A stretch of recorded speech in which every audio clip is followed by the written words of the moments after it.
Hey guys, it's Ms. Johnson and I'm here to bring you our notes for Unit 4 Learning Target 7. Today we're going to talk about the different parts of a parabola. And what is a parabola, you might be asking?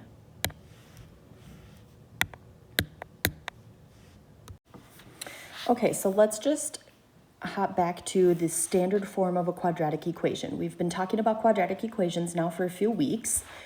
We've solved them by factoring and we've solved them using the quadratic formula.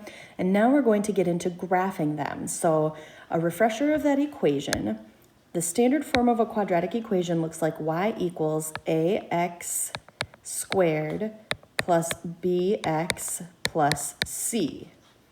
So you have three terms. There's an x squared, an x term, and a constant. The graph of this quadratic is called a parabola. That's where the word parabola comes from. It's the graph of a quadratic equation. So the parts of a parabola, there's a bunch of different parts of a parabola that we can identify here. Here is what a parabola looks like. The parabola that you see two different versions of it. One is a parabola that opens up, and the other is a parabola that opens down. So you've got two different versions, and that's dependent on what type of equation you're looking at. So that's what that parabola is. Now, let's just talk about some specific parts in this. We've got this point down here, which is called the vertex. That's the point where the parabola changes directions. So if it was going down, then it turns and goes up. If it was going up, like here, here's the vertex of this one, then it turns and goes back down. So the vertex is the middle of the parabola. You can tell it's the middle because there's this imaginary dotted line that goes through the middle of it. This line is called the axis of symmetry. And the reason that's the axis of symmetry is because parabolas are symmetrical. Axis of symmetry. So same thing on an opening down parabola. This is the axis of symmetry. So parabolas are symmetrical. You've got the same point. If I go out equal spacing on either side, I'm at the same y value. If I go out equal spacing to up here, I'm at the same y value on the left and on the right.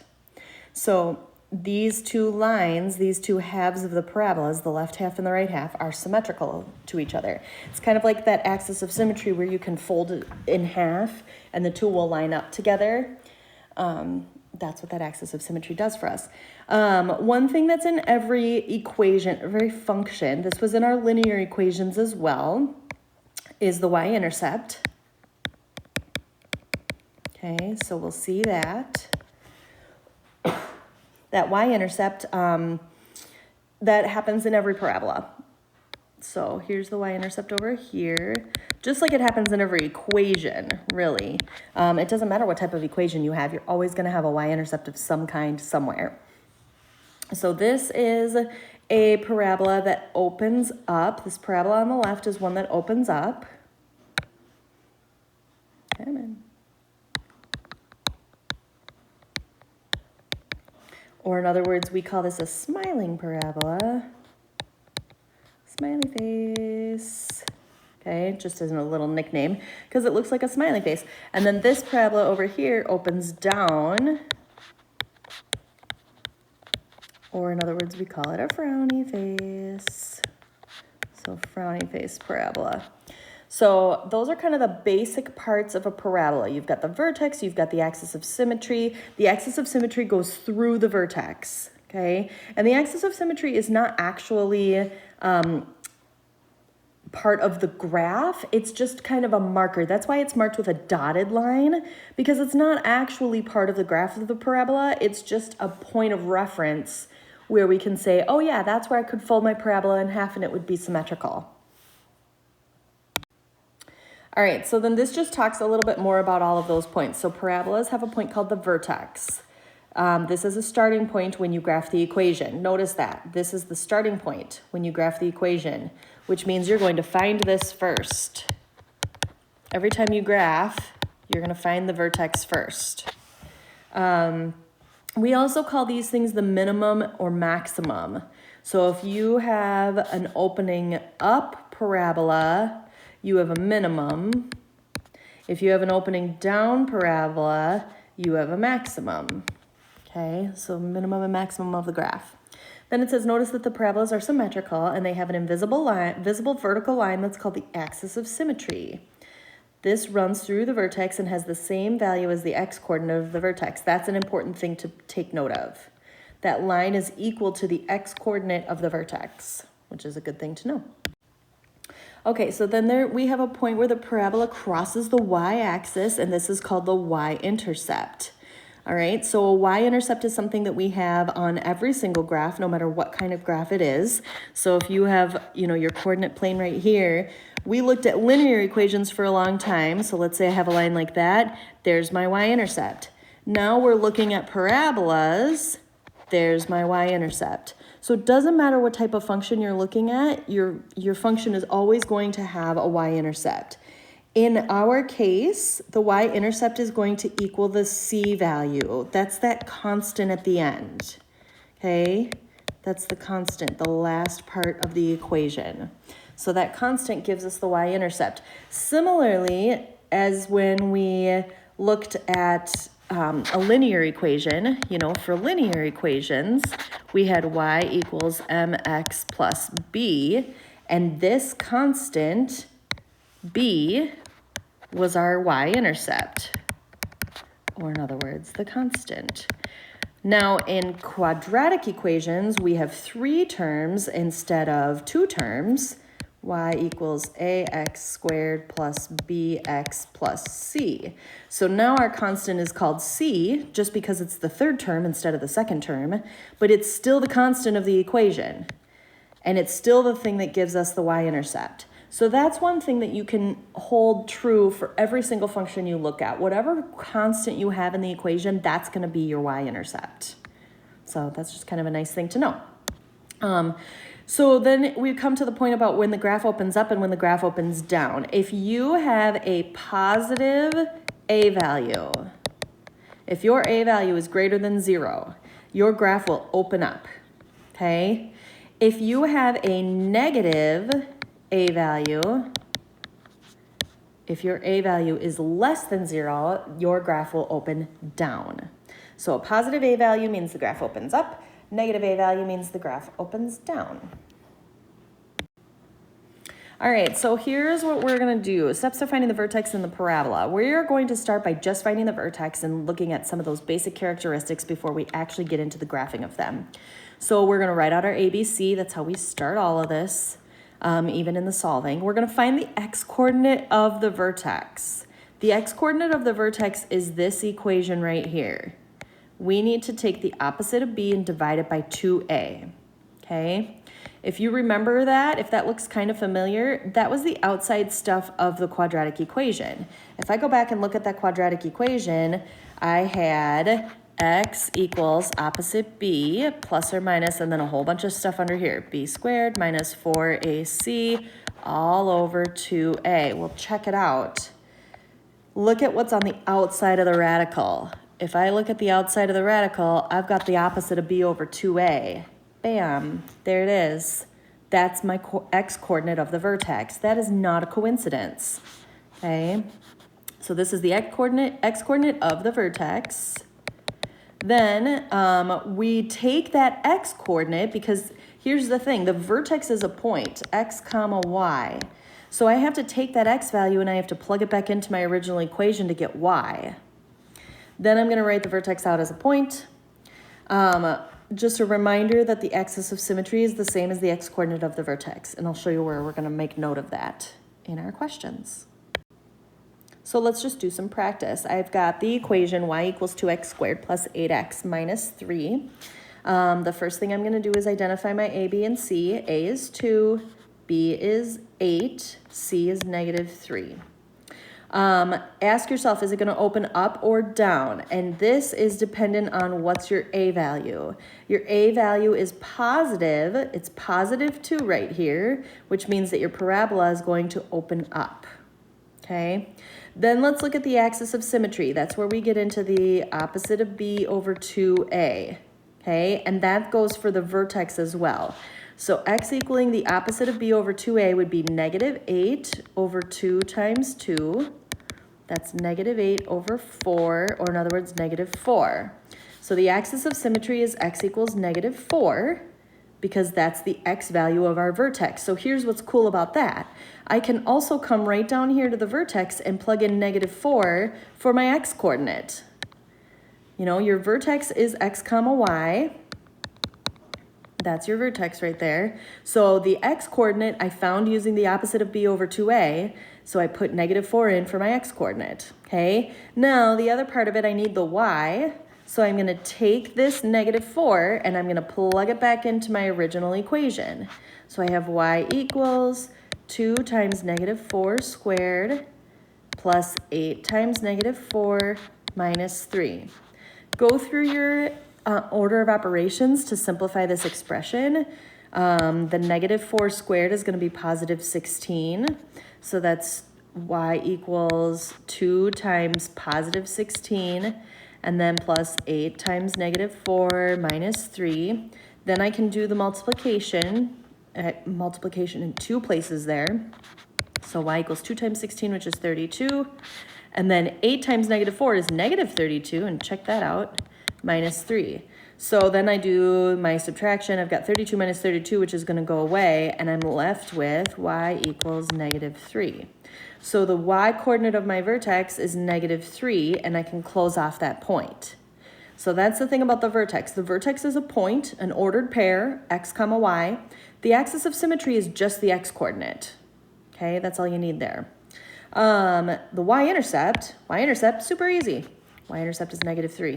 And in fact, I have a whole bunch of students who like to just fill in the y-intercept first because they know it's going to be super easy to find.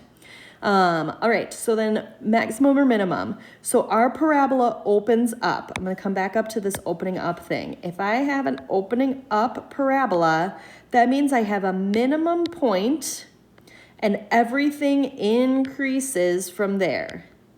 So my vertex is a minimum because my parabola opens up. So the vertex is at the very bottom and everything increases and goes up from there. All right, let's try our next example. Now I've got y equals negative 3x squared minus 6x plus 4. So my a is negative 3, my b is negative 6, my c value is 4. This time I have a negative a value. So for opening up or down, I'm looking at the a value. My a value is negative 3. So that means my parabola opens down. Then I'm going to get into the axis of symmetry. Axis of symmetry is that opposite of b over 2a. So in this case, I've got positive 6, because my b is negative 6. So positive 6 over 2 times negative 3. That's positive 6 over negative 6, which is negative 1. So my axis of symmetry is x equals negative 1. And then again, the beauty of that is it goes in two places. So you do one step to fill in two answers there. Then I need to get the y value. So I have y equals negative 3 times negative 1 squared minus 6 times negative 1 plus 4. Negative 1 squared is positive 1. So that would be y equals negative 3 times 1 minus 6 times negative 1 plus 4. Then do your multiplication. Negative 3 times 1 is negative 3. Negative 6 times negative 1 is positive 6 plus 4. Negative 3 plus 6 plus 4, that's 10 right there. And then 10 minus 3 is 7. So I have 7 for a y value. Y-intercept, easy, constant. That's your C term. So the y-intercept is 4. And the maximum or minimum. So now I have a parabola that opens down. My parabola opens down, which means that my vertex is up at the top and everything else goes down after that, which means my vertex is the maximum. All right, let's try the next one. Y equals 1x squared plus 2x plus 18. So my a value is 1, my b value is 2, my c value is 18. A value is 1. That means it's a positive value. So my parabola is going to open up. Then let's take a look at the axis of symmetry. That's when I need the opposite of b over 2a. So I have negative 2 over 2 times 1. That's negative 2 over 2 and negative 1. So my axis of symmetry is x equals negative 1, which means that's also the x of my vertex. And then I'm going to go back and get the y value. That's my next step. So y is equal to 1 times negative 1 squared plus 2 times negative 1. I'm plugging in my x value there. I'm going to lost it for a second. And then plus 18. Order of operations tells me I do the powers first. Negative 1 squared is positive 1. So I have y equals 1 times positive 1 plus 2 times negative 1 plus 18. Then come through and do your multiplication. You've got 2 places to multiply. 1 times 1 is just 1. 2 times negative 1 is negative 2 plus 18. Then you can take care of kind of all of this together. So 1 and 18, I like to put the positives together first and then subtract the negatives. So 1 plus 18 is 19. 19 minus 2 is 17. So I end up with a y value of 17 here. All right, y-intercept, c value, 18, super easy. And then opening up or down, or minimum or maximum, since this is an opening up parabola, it starts at the bottom and everything increases, so your vertex is a minimum. Okay. All right, one more time. Let's take a look at this tricky one. We've seen this when we've factored. We've also seen this when we've used the quadratic formula. This one has a missing b term. So the question is, what do we do with that value? Well, we do the same thing that we did with factoring and quadratic formula. We fill it in with a 0x. So that means our a term is 2, our b term is 0, and the c term is 16. So for opening up or down, my a term is positive 2, which means my parabola opens up. Then the axis of symmetry, I've got x equals opposite of b over 2a. So in this case, x equals the opposite of b. So negative 0 is just 0, divided by 2 times a, which is 2. And 0 over 4 is still 0. So my axis of symmetry is x equals 0. And that's also going to be the x-coordinate of my vertex. Then go back in and plug that in to get y. So what's the y value? Well, I'm going to take 0 and I'm going to plug it into my original equation. So y equals 2 times 0 squared plus 16. 0 squared is just 0. Y equals 2 times 0 plus 16. And then 2 times 0 is 0. So y equals 0 plus 16, or y equals 16. There. Y-intercept, here's what's funny about parabolas missing a middle term.